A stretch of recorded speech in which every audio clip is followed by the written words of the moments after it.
When you looked through her purse, was that before or after you were told to bring her to the judge? Before. Oh, so after you searched her purse and you had her ID, you had not yet been told by the judge to bring her in front of the judge, right? No, I had already contacted the presiding judge, and they didn't give me an answer till afterwards.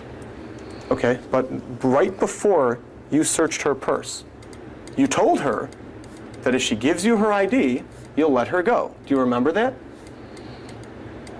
I don't recall when that happened. Do you dispute that? I don't dispute that I said that. I just don't recall when it happened in the time frame. How would you explain that? Were you lying to her? About?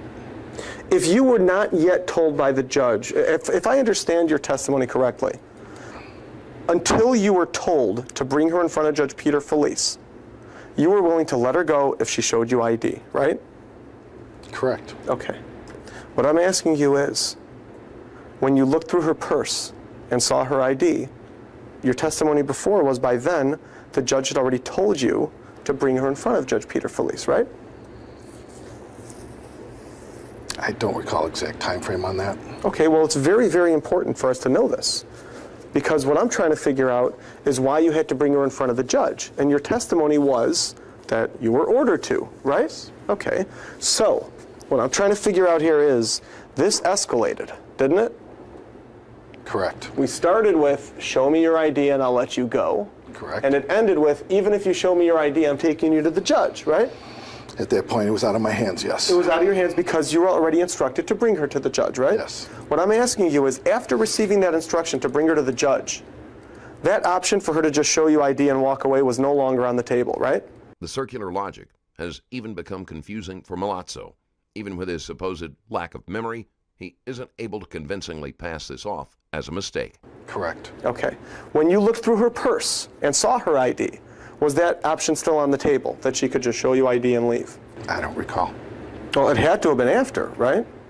Again, I don't recall the time frame on it. But if you saw her ID, why didn't you let her go?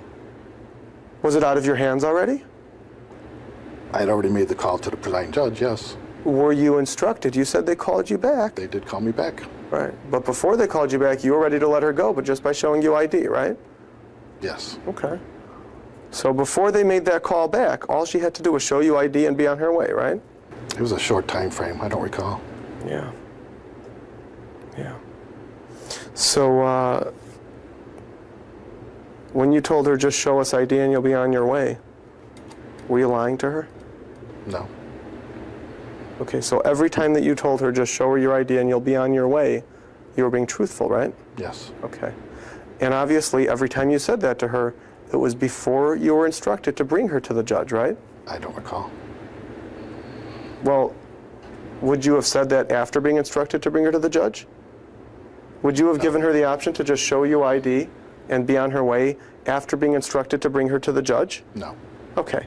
So is it fair to say that your testimony today is that every time you offered that option to her was before you were instructed to bring her to the judge? True. Well, I mean, isn't that your story? As far as I recall, yes. Okay. So I'm just trying to make sure I understand this. You give her the option, show us your ID, and you can be on your merry way. Obviously, when you gave her that option, it was before you were instructed to bring her to the judge. Isn't that what we just established? Yes. Okay. So when you looked through her purse and saw her ID, your testimony before, and correct me if I'm wrong, was now it's too late because you already have to bring her to the judge because you were instructed to do so, right? Yes. Okay. So just so that we're crystal clear about this, you gave her the option, show us your ID, you'll be on your merry way. She said no. You get the call, bring her up, and at some point after that is when you saw her ID, right? Correct. Let's take a break. Hold on. Going off record at 12:46 p.m. We're going back on the record at 12:59 p.m. The other officers who were involved in this, Larson, Barbaro, somebody else whose name escapes me, but is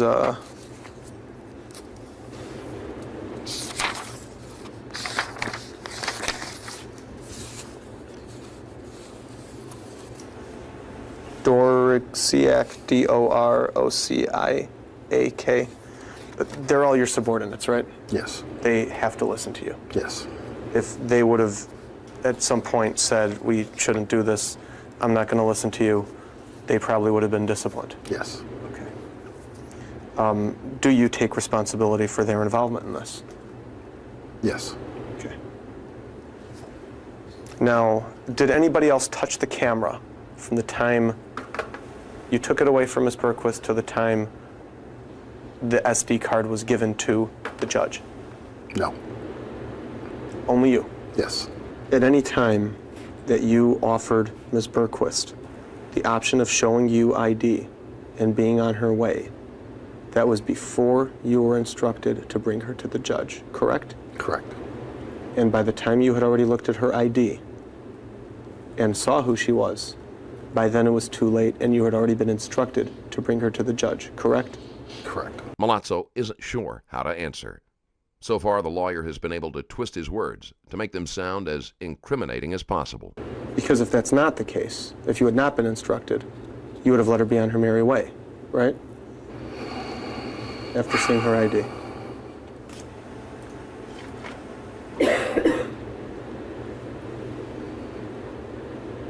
If the presiding judge's office had come back and said that they didn't want to be involved, yes. That's not what I asked you.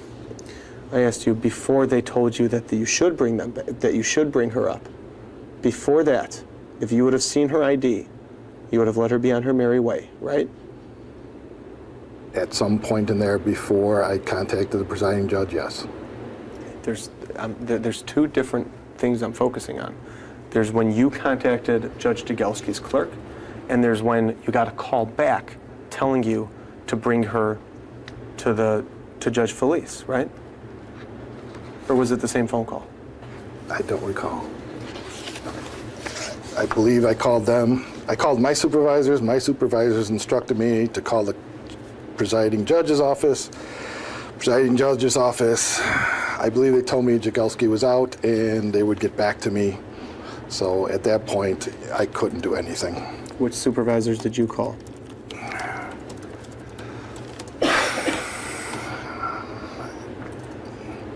I believe it was Chief Jackson. Does he still work here? She is retired. What did you tell Chief Jackson Miss Berquist was doing wrong? I informed her that we had observed her doing the videos. Did you say in and around the building or outside I of the building? I believe outside the building. That's what you told her? Very important. Yes.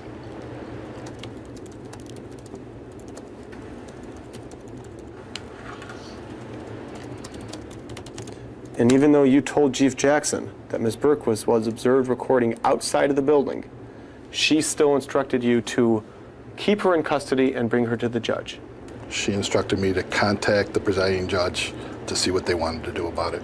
And she knew that you had Ms. Berquist in custody. Yes. What's Chief Jackson's first name? Kelly. When did she retire? December.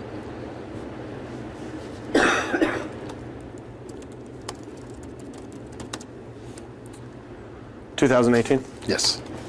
Now, just one last thing and then we'll be done. I just want to get back to this suspicious activity. And the suspicious activity, if I understand it, was that she was recording outside the courthouse. Was there anything else? No. And refused to give her name, identify herself. But before you even approached her, would you have said that she was acting suspiciously? Yes. Okay, what was suspicious about it? And again, we're talking before you approached her and she refused to identify herself. Well, when I was called, she was videotaping the front doors of the building. That's suspicious? And the deputy had asked her what she was doing, and she said, I don't have to tell you. So yes, that was suspicious. That's to assert your rights as suspicious? Yes.